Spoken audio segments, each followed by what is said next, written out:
Bem, pessoal, voltamos então com o módulo 6, em que a gente está discutindo sobre o conceito de Deus, um conceito importante na metafísica tradicional, na filosofia medieval.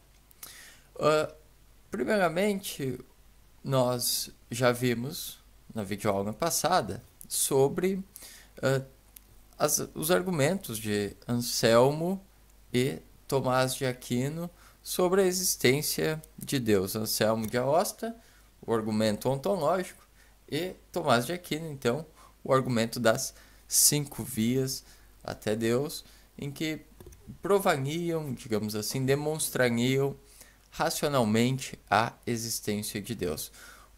Na videoaula de hoje, o que eu tenho como intenção é que a gente discuta primeiramente sobre esse conceito de Deus, os atributos de Deus, e depois já passando para um tópico que nós vamos começar a estudar nesta videoaula e vamos nos dedicar nos 2 módulos seguintes, que é justamente o tópico da filosofia prática, isto é, temas de ética e política.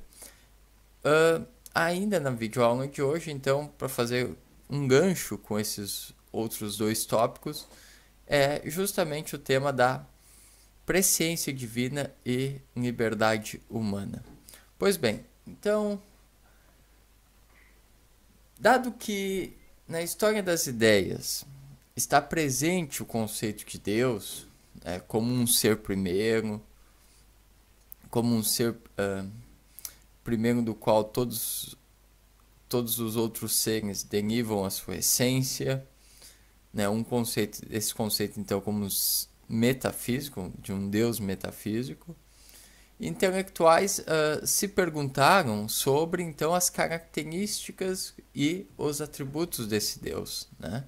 Se Deus existe, então o que seria Deus, o que Deus é, né? Então vocês podem se perguntar, podem imaginar que Deus pode ser então um senhor, né, barbudo, velho, cabeludo, sábio.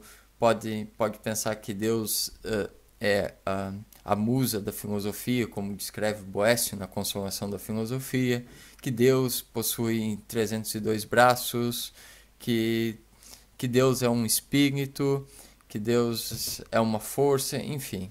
O que seria Deus? O Deus que é discutido dentro da metafísica tradicional, dentro da filosofia tradicional do Ocidente, que começa lá com os antigos e vai passando através dos autores medievais até os autores modernos, é a ideia de um Deus, de um ser primeiro, que possui, digamos assim, os atributos de um ser perfeito, que é justamente a ideia de um omnideus. Não é um Deus homem, mas sim omni, no latim, tudo, todo, ou seja, então Deus é onipotente, onisciente, onibevolente, onipresente e onitemporal ou atemporal, como queiram, seriam, digamos assim, os atributos fundamentais ou os atributos que aparecem e surgem de uma reflexão sobre Deus como um ser primeiro e perfeito. Pois bem, se é um ser primeiro e perfeito, ele deve ser, digamos assim, onisciente, porque conhecer é melhor do que não conhecer, né? Conhecer é melhor do que ser ignorante. Então, se Deus é um ser primeiro perfeito, ele deve ser, então, onisciente. E assim os demais. Ele deve ser onipotente, porque ele deve poder fazer tudo. Ele deve ser onibevolente, ou seja, possuir uma perfeita bondade. Por quê? Porque ser bom parece ser melhor do que ser mal. Ou melhor, uma coisa boa é melhor do que uma coisa ruim, uma coisa fraca, uma coisa de péssima qualidade, digamos assim. Onipresente porque se Deus é um ser primeiro e perfeito, parece que é melhor estar presente do que ser ausente. E onitemporal ou atemporal, justamente devido à capacidade de não estar limitado no tempo e no espaço, mas sim de ter a capacidade de existir em qualquer tempo, em qualquer espaço.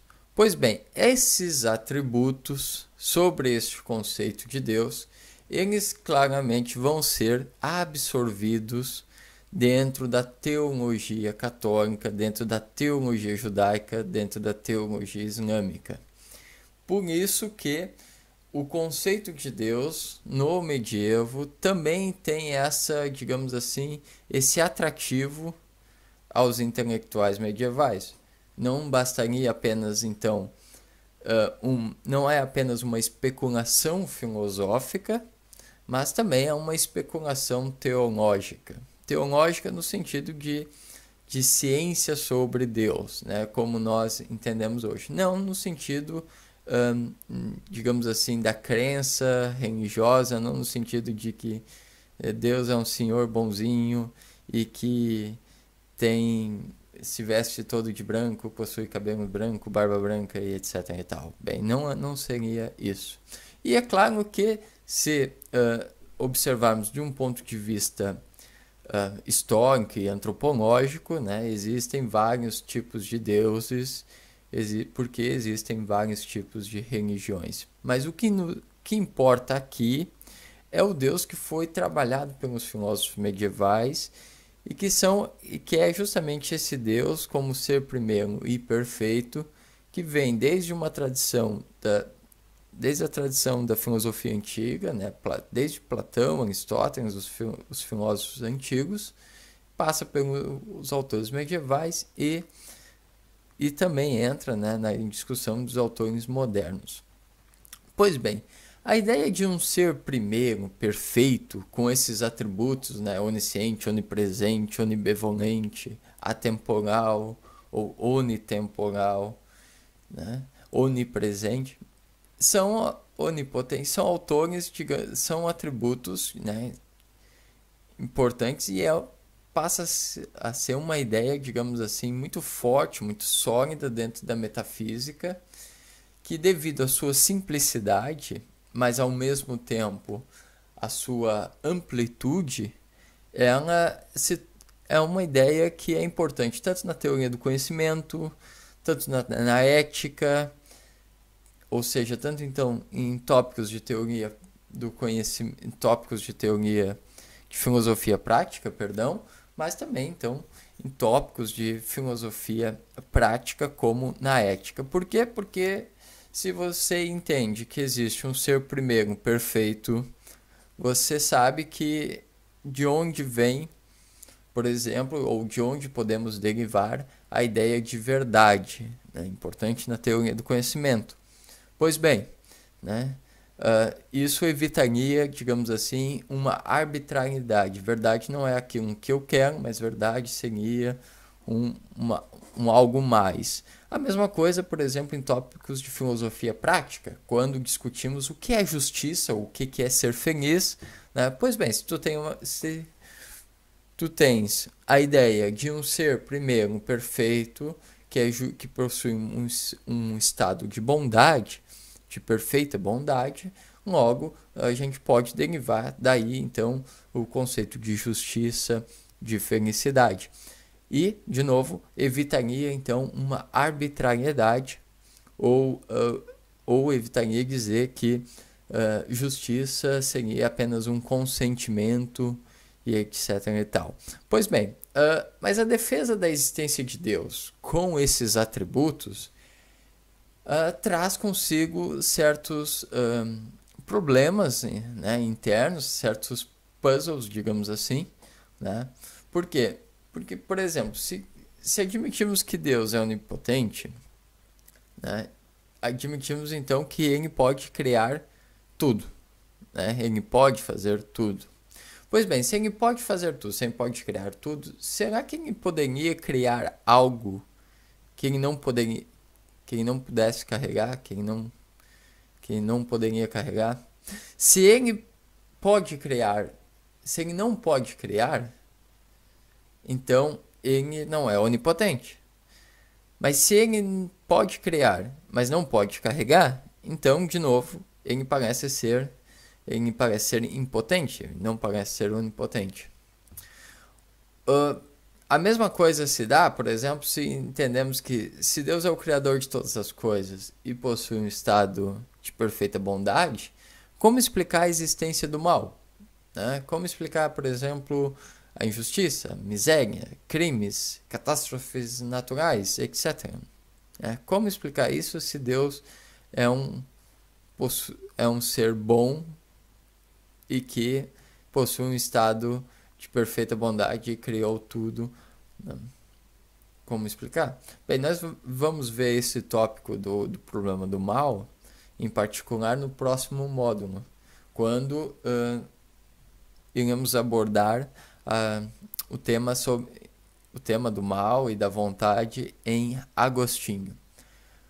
Outra questão que surge desses atributos divinos é justamente se admitimos que Deus é onisciente, até que ponto faz sentido dizer que os seres humanos possuem, então, liberdade? Né? E esse seria um tópico que eu gostaria de abordar um pouco mais nessa videoaula de hoje. Mas antes de passar a esse tema da presciência divina e da liberdade humana, convém destacar, então, que os autores medievais que debruçaram sobre o tema dos atributos divinos, eles também estavam cientes dessas dificuldades e que eles procuraram, então, dar uma resposta a esse tema. E apenas para pontuar, apenas para que vocês tenham consciência, por exemplo, Tomás de Aquino, para evitar esses problemas, ele defendeu que não podemos dizer nada com certeza absoluta sobre a natureza divina, porque ela está muito além do nosso entendimento, né? No entanto, sabemos que Deus possui esses atributos por analogia, dado que existem razões para acreditar que existe um ser primeiro imperfeito, então as 5 vias. Deve-se entender que, se existe esse ser primeiro imperfeito, a razão é capaz de identificar ou é capaz de apontar certos atributos que seriam particulares, seriam predicados, seriam desse ser perfeito, desse ser primeiro e perfeito. E aí Tomás também discorre sobre os atributos, também apresenta esses atributos da onisciência, onipotência, enfim, e vai dizer que podemos falar desses atributos e podemos predicar esses atributos nos outros seres de forma análoga, né? Então, a gente já mais ou menos já viu isso no tópico sobre a metafísica, no módulo sobre a metafísica, que é justamente a ideia de que quando eu digo Deus é bom e quando eu digo uma faca é boa, o que Tomás vai dizer é que esse conceito de bom, ele é usado de forma análoga, né? É usado de uma forma, usamos o bom em termos de analogia, não necessariamente significa a mesma coisa. E vocês já devem já devem se lembrar que Duns Scotus vai criticar essa ideia de Tomás, justamente dizendo que os predicados divinos são predicados de forma unívoca em Deus e nas criaturas. Ou seja, quando eu digo que Deus é bom e uma faca é boa, o bom aqui, o conceito bom, vai ser utilizado da mesma forma significa a mesma coisa, porque se não fosse assim não poderia ser predicado, né? Então ele deveria ser unívoco. Outra sugestão, né? Digamos assim, um outro caminho para solucionar essas dificuldades que surgem dos atributos de Deus é justamente uma vertente que ficou conhecida no medievo e que depois também é trabalhada na Idade Moderna, que é justamente a teoria da teologia negativa. Isto é, se admitirmos que Deus é um ser primeiro imperfeito, parece que a nossa razão, como um ser, né, criado e imperfeito, corruptível, como os seres humanos são, então temos que admitir a impossibilidade de dizer o que Deus é. Ou seja, não podemos dizer com certeza aquilo que Deus é, mas poderíamos apenas apontar ou apenas dizer o que Deus não é. Ou seja, que Deus não é, então, um ser corruptível, que ele não é um ser corpóreo, que ele não é um ser imperfeito, que ele não é um ser injusto, e assim vai. A teologia negativa foi bastante, digamos assim, desenvolvida na Idade Média com autores como Pseudo Dionísio, João Scott Erigena. São autores que abordam esses temas da teologia negativa. Depois, já no século XIV, na escolástica, um autor importante dessa vertente, digamos assim, é Nicolau de Cusa. Pois bem, dado então esses atributos de Deus, já pontuamos o que Deus então é, então como esse ser primeiro perfeito. Já vimos na videoaula argumentos sobre a existência de Deus em Santo Anselmo e Tomás de Aquino. Então, um dos tópicos e uma das dificuldades que surge justamente da afirmação desses atributos divinos é o tópico da presciência divina e da liberdade humana. Como podemos ser agentes livres se Deus já sabe o que vamos fazer, se ele tem a presciência? Ou seja, como conciliar então a sentença Deus é onisciente e seres humanos possuem liberdade de escolha ou livre-arbítrio ou apenas liberdade? Nós, nesse tópico, nessa videoaula de hoje, liberdade de escolha, livre-arbítrio, liberdade humana vai ser tomado de uma forma igual, ok? Vai ser idêntica. Por que eu digo isso? Porque existem alguns autores que fazem uma distinção entre liberdade e livre-arbítrio. E um deles é Agostinho de Hipona, que nós veremos na próxima videoaula, em que ele faz essa distinção entre liberdade humana e livre-arbítrio. Mas para a videoaula de hoje, nessa aula de hoje, entendam então liberdade de escolha, livre-arbítrio como a mesma coisa, ok?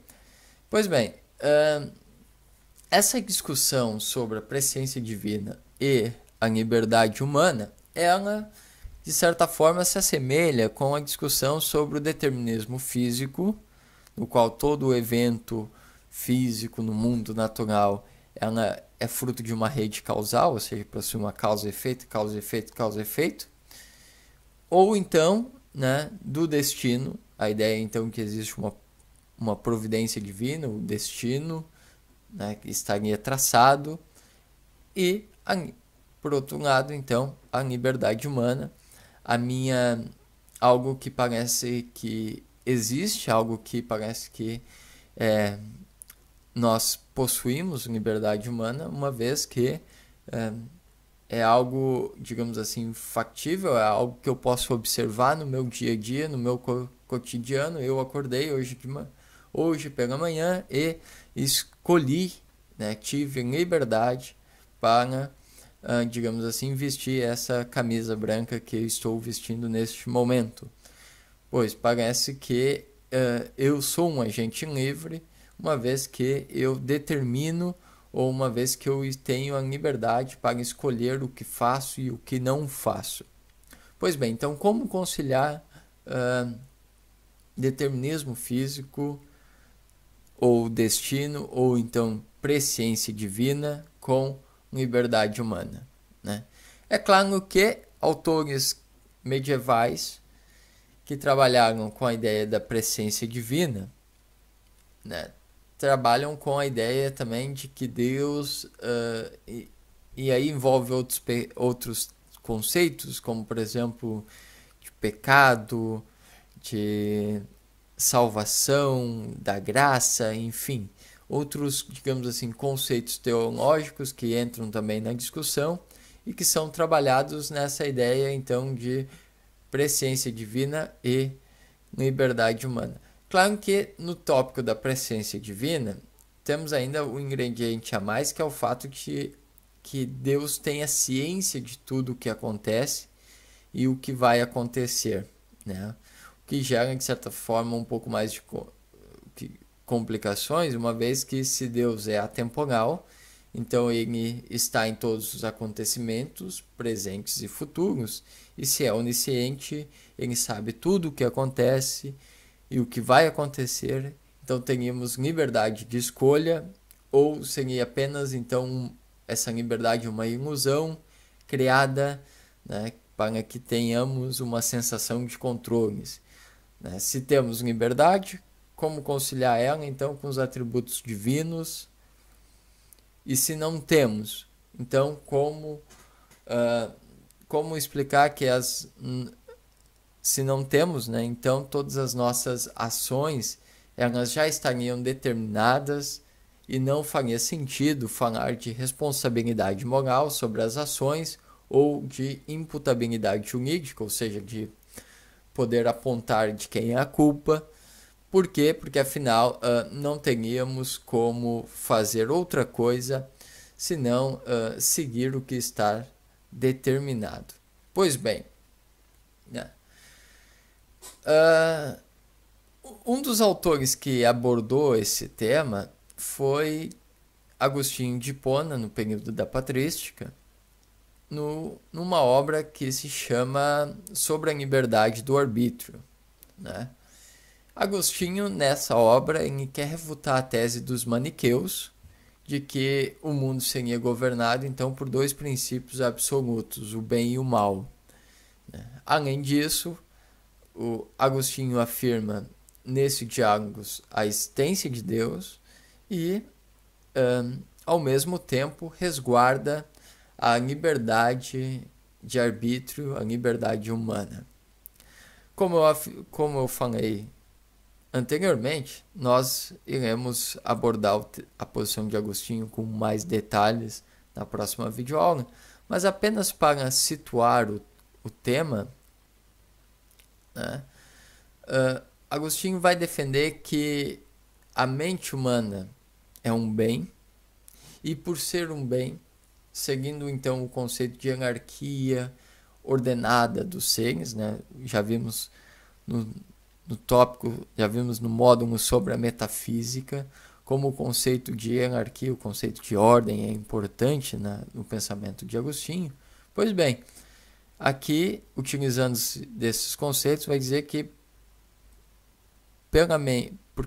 pelo fato de a mente humana ser um bem, seguindo a hierarquia ordenada dos seres, a mente sempre irá procurar a fruição de um bem igual ou superior, que no caso de Agostinho vai ser então identificado com a ideia de Deus. Contudo, né, a mente humana ela então se afasta desse bem superior por causa de uma má vontade, ou seja, de uma vontade mal direcionada, né? Que, digamos assim, de vez de procurar o bem superior, acaba procurando o bem inferior, que seria, digamos assim, os prazeres mundanos, né, os bens terrenos, né, como a luxúria, a riqueza, enfim.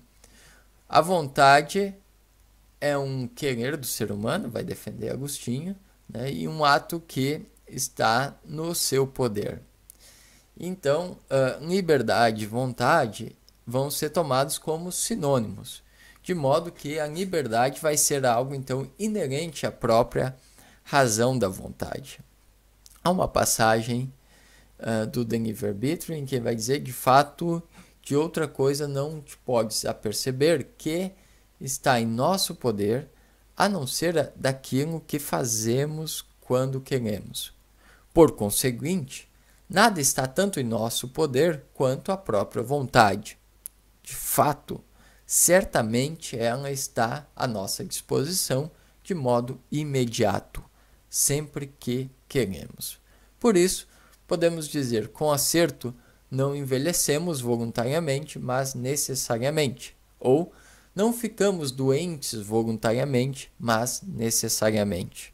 Ou ainda, não morremos voluntariamente, mas necessariamente. E o mesmo acerca de outras realidades semelhantes.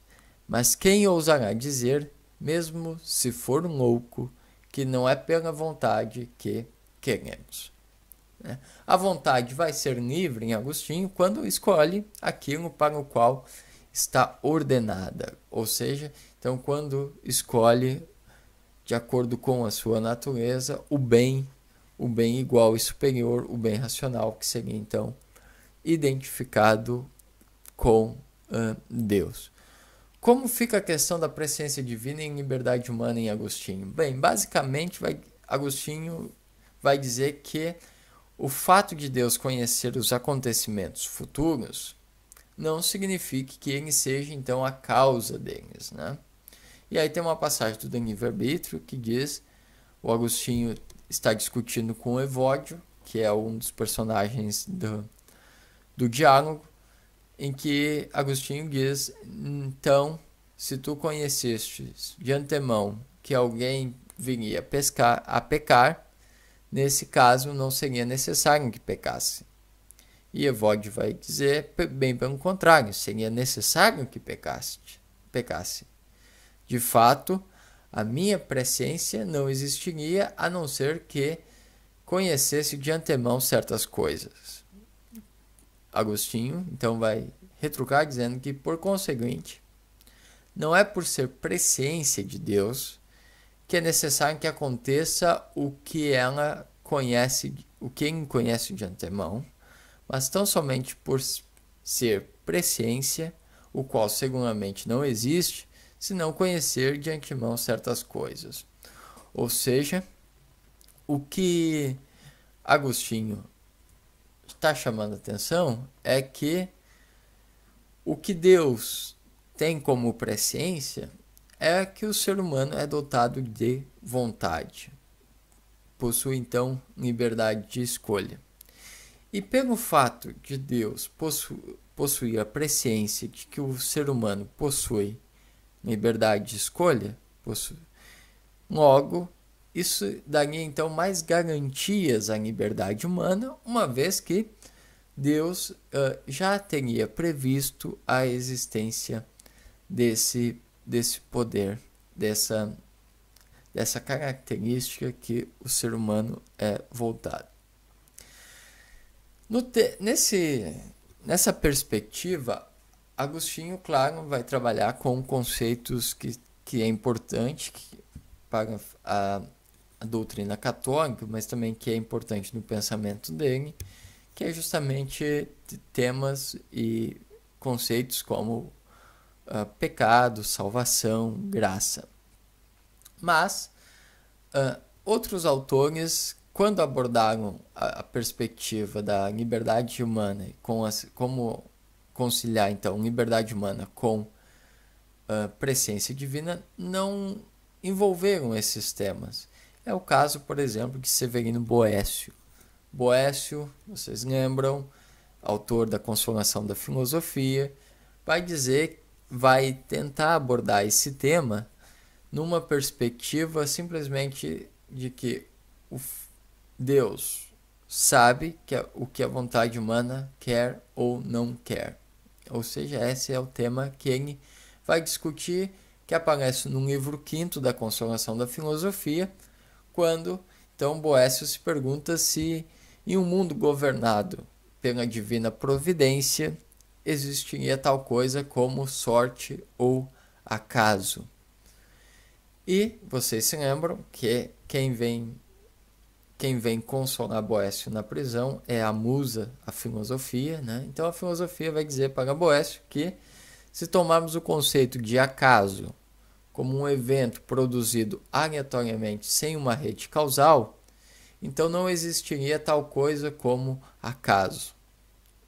No entanto, podemos entender como acaso ou sorte como um efeito inesperado de coincidência de algumas causas. E aí ele retoma este conceito do pensamento aristotélico, da física de Aristóteles, em que ele vai dizer que acaso, então, acaso ou sorte seria, digamos assim, um efeito inesperado, mas não significa que seria um evento sem causas, né? Por exemplo, aquele dinheiro que nós, depois de um certo tempo, né, põe a mão no bolso e acha aquela nota de 5, 10 reais, 50 reais, enfim. Pois bem, o fato de achar o dinheiro na bolsa, não podemos dizer, por acaso achei o dinheiro na bolsa ou na calça. Mas o que Aristóteles e o que Boécio vai dizer é que achamos o dinheiro na bolsa ou na calça, não foi um acaso, porque, né, a causa de ter achado o dinheiro foi que num determinado dia você esqueceu ou você deixou e acabou se esquecendo e agora tem um efeito inesperado e você acha então o dinheiro. E achei o dinheiro, pronto.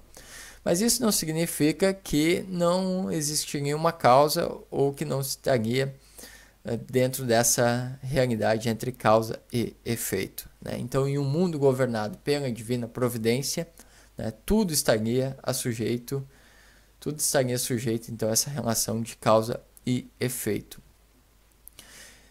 Claro que o ponto que Boécio passa a discutir é se Deus, dado que Deus é onisciente, né, e que possui então essa característica de uma perfeita bondade, parece que Deus vê tudo e não erra.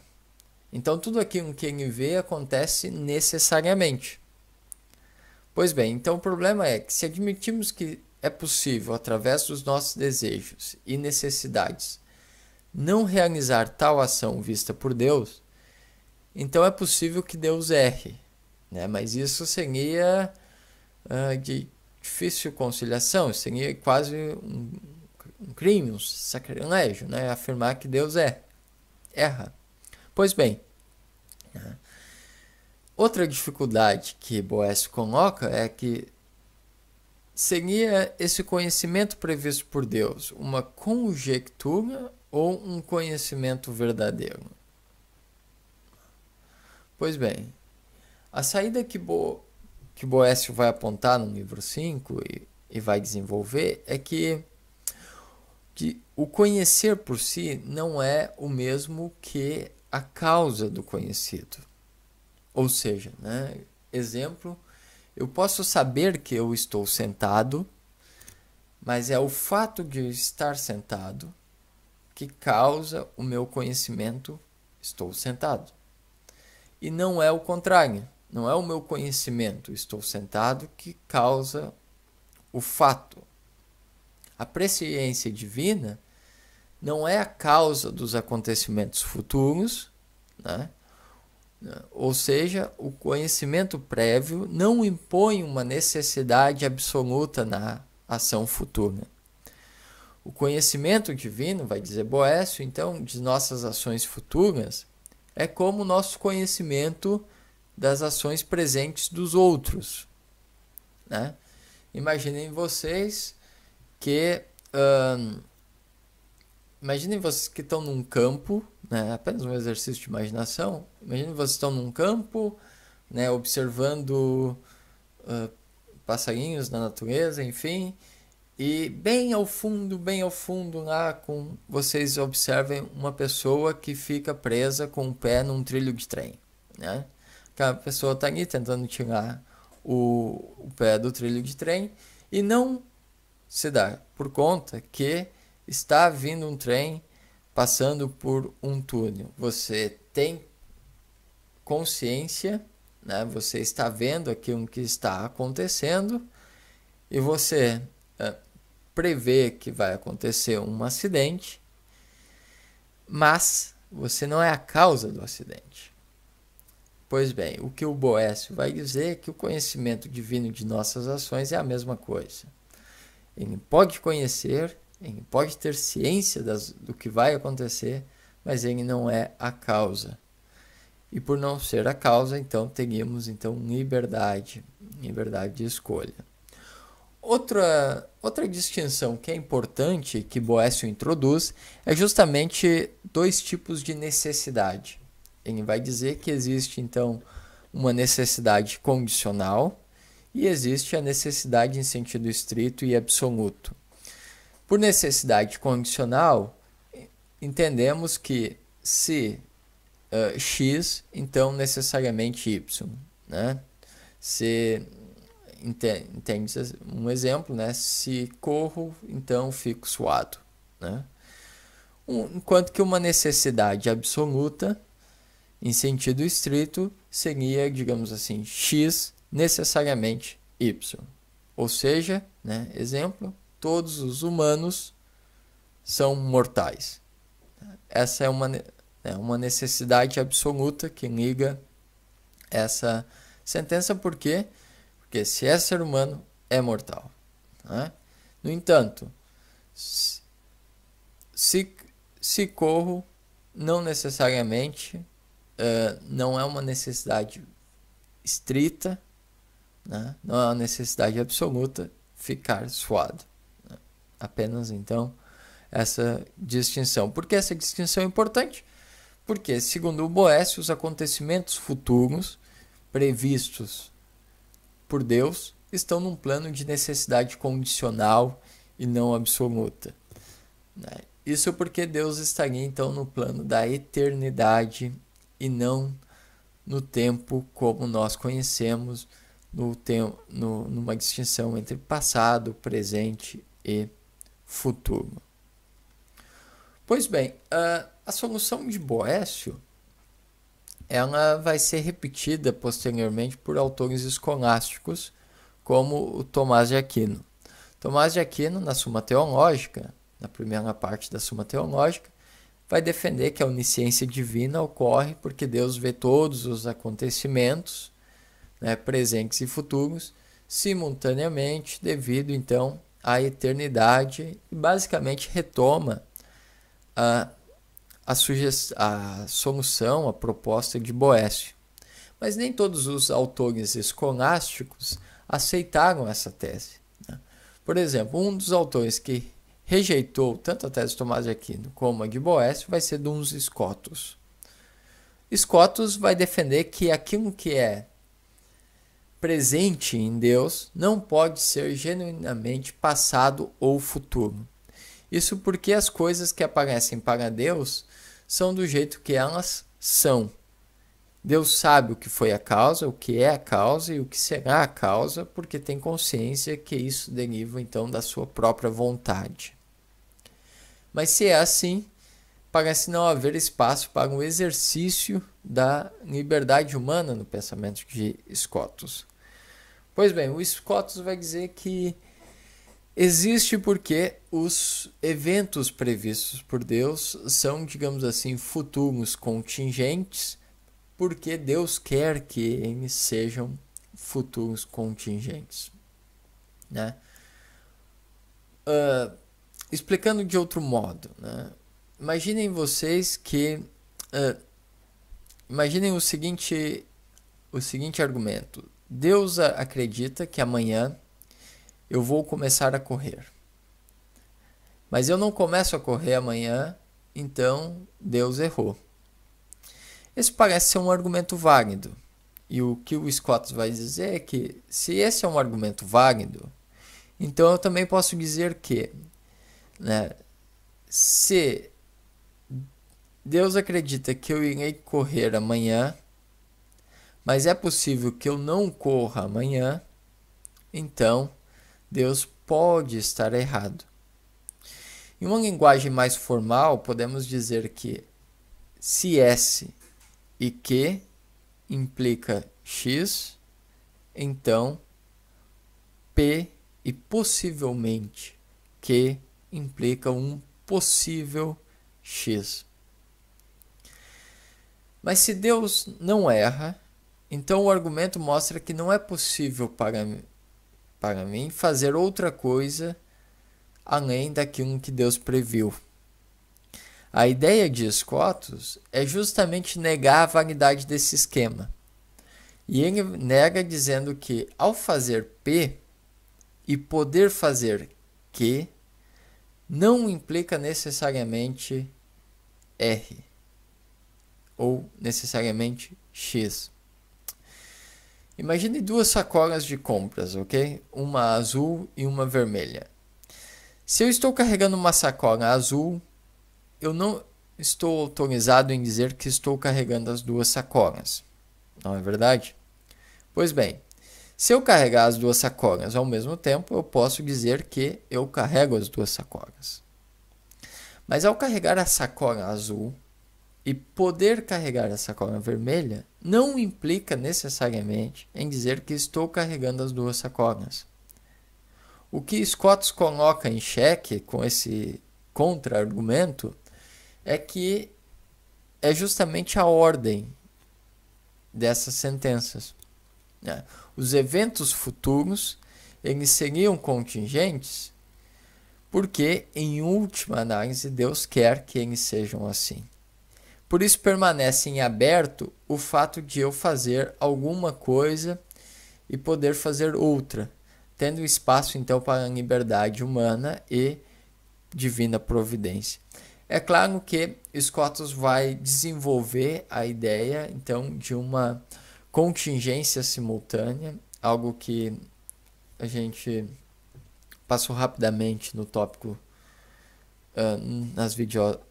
numa videoaula passada, e que é um tópico que é importante em Scotus, justamente com a ideia então de no desenvolvimento de uma teoria da mente, uma teoria do tempo, mas que infelizmente por uma questão de tempo, perdoem aqui o trocadilho, né, nós não poderemos ver com mais detalhes. Um autor, por fim, né, e aí já encerrando essa videoaula, um dos autores que também rejeitou a ideia e a solução proposta por Boécio e repetida por Tomás é justamente Guilherme de Ockham.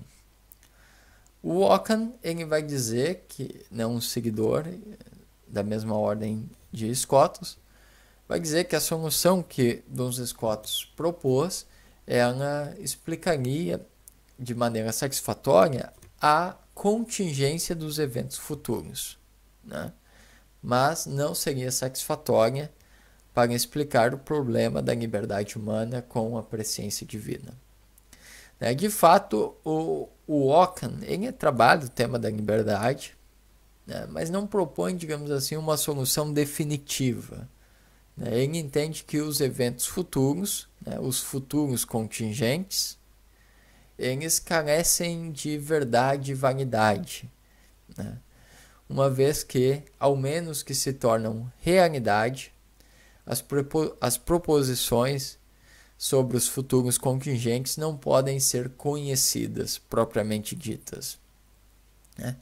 No tratado sobre a predestinação e presciência, o Ockham, onde ele aborda esse tema, ele vai dizer que, embora não possamos conhecer a verdade sobre as preposições de futuros contingentes, devemos então acreditar, pelo menos, que Deus conhece todos os futuros contingentes. E essa posição ela faz parte de um projeto maior, do projeto crítico filosófico de Ockham, que tem influência tanto do pensamento de Tomás de Aquino como de Duns Scotus, e que tem, digamos assim, está associado com o princípio da parcimônia, né, da navalha de Ockham, a posição metafísica, né, que a gente viu, que apenas o que existe na realidade seria o singular, o individual, né, e que no tema sobre o tópico de Deus, sobre a existência de Deus, o Ockham vai concordar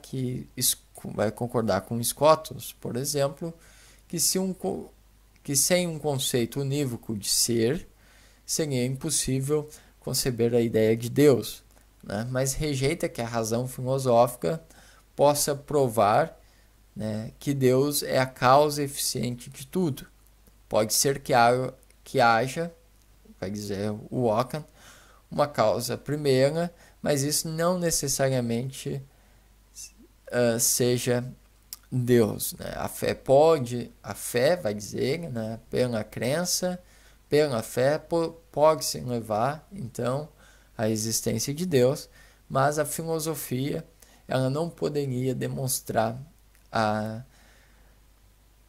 existência de Deus, propriamente dita, porque justamente Deus não pode ser demonstrado de uma forma, digamos assim, mais científica. Essas seriam os tópicos dessa videoaula de hoje. Lembrando então que a gente fez uma introdução, apresentou os atributos sobre Deus, os atributos divinos. Passamos por a posição de Agostinho, Boécio, né, rapidamente Duns Scotus e Guilherme de Ockham. Bem, pessoal, seria basicamente isso na videoaula de hoje. Voltamos então na próxima semana, já entrando no módulo 7, em que vamos trabalhar temas e conceitos da filosofia prática, ou seja, ética e política. Pessoal, até a próxima